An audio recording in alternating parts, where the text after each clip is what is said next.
Soyez donc parfaits comme votre Père Céleste est parfait. Matthieu 5, 48. La Bible prouve trois choses à l'égard de Dieu. Premièrement, elle montre que Dieu est.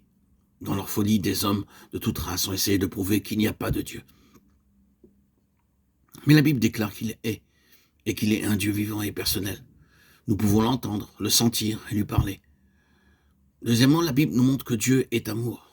Troisièmement, elle montre que Dieu vous aime, qui que vous soyez, même si vous êtes haï, méprisé par vos semblables. Cependant, je peux vous dire d'une manière précise, Dieu vous aime. Lorsque nous l'avons goûté, alors partout où nous allons et où que nous vivions, d'autres pourront savourer cet amour divin à travers nous.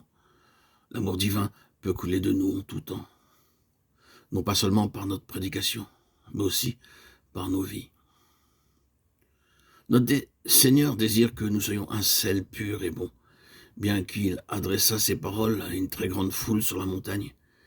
Elle concernait vraiment quelques disciples seulement. Non pas qu'il ne voulait pas que cette multitude soit aussi ce bon sel pur, mais parce que la majorité d'entre eux n'était en quête que de pain et de poisson. Il résuma tout le sermon en un verset. Soyez donc parfaits comme votre Père Céleste est parfait. Considérez la hauteur de la norme. Il vint pour nous rendre parfaits. Bien que nous ayons été complètement ruinés, souillés par le péché, et nous remettons entre les mains de notre Seigneur, nous deviendrons parfaits, sans tache ni ride.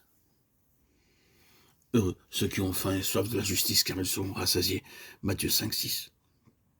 Il y a différentes étapes de purification pour faire de nous du sel pur. La quatrième étape est donnée dans le verset 6 de Matthieu 5. Le Seigneur dit, heureux ceux qui ont faim et soif de la justice. Beaucoup de personnes disent chercher Dieu, mais en fait, elles ne le font pas. Elles ne désirent que quelque chose pour elles-mêmes. Pour obtenir une certaine réputation, elles sont prêtes à traverser une très grande souffrance et à supporter un très grand sacrifice. Nous voyons dans Hébreux 5, 12, 13, 14 combien sont nombreux les croyants qui demeurent pendant des années des bébés spirituels. Vous trouverez beaucoup de personnes comme cela. Ce n'est que lorsqu'elles traversent le trouble, la détresse, l'affliction, le chagrin, qu'elles commencent à prier. Beaucoup d'écoliers et de collégiens sont aussi comme cela. Ils ne commencent à prier que pour les examens. « Oh Seigneur, aide-moi à passer. Si je passe, je te donnerai telle somme d'argent pour les bonnes œuvres. Mais si j'échoue, je n'irai à aucune assemblée pendant 2-3 mois. » C'est ainsi qu'ils fonctionnent. C'est ainsi qu'ils prient, juste lorsqu'ils désirent obtenir quelque chose. Tout est conditionnel. Très peu ont cette aspiration pour la justice dont parle Dieu. Au début de notre vie chrétienne, nous aspirons à beaucoup de choses différentes. Quelques-uns d'entre nous aspirent à voir des signes, des miracles. Pour ma part, je pensais qu'en voyant une lumière divine resplendir dans ma pièce, je serais très béni.